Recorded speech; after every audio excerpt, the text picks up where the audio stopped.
எல்லாரும் எனக்கு தாய்க்கிறாங்க ஐயா. கண்ணை பட்டாதனாலதான் கையறி உடனே கொள்றாங்க ஐயா. அவங்க வச்சிருக்கிற மாதிரி ஆயுதத்தை நான் பார்த்ததே இல்லைங்க ஐயா. பட்டனை அழுத்தினா ஏதோ மேல வெளியே வருதுங்க ஐயா. இதை பாருங்க ஐயா, பாருங்க.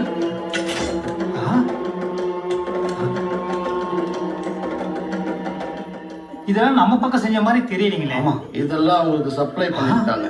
சப்ளை பண்ணிருக்காங்க. புதுசா இருக்கு. அவங்களுடைய நோக்கம் உங்களுக்கு புரியல? என்னை எதிர்த்து ஏதாவது செய்யணும். அதான் அரசியல் பிரச்சனையை ஜாதி பிரச்சனையை ஆக்க பாக்குறாங்க. ஒத்துமையா இருக்கிற நமக்குள்ள பகையை உண்டாக்க பாக்குறாங்க.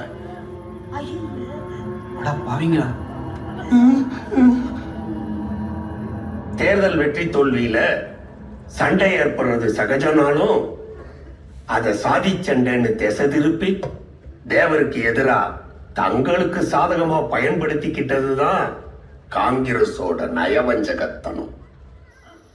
மங்கை சூதகமானா கங்கையில போய் முழுகலாம். அந்த கங்கையே சூதகமானா எங்கிட்டு போய் முழுகிறது? இங்க பாருங்க, இப்பத்தான் நீங்க உணர்ச்சி வசப்பட்டு எதையும் செய்யக்கூடாது.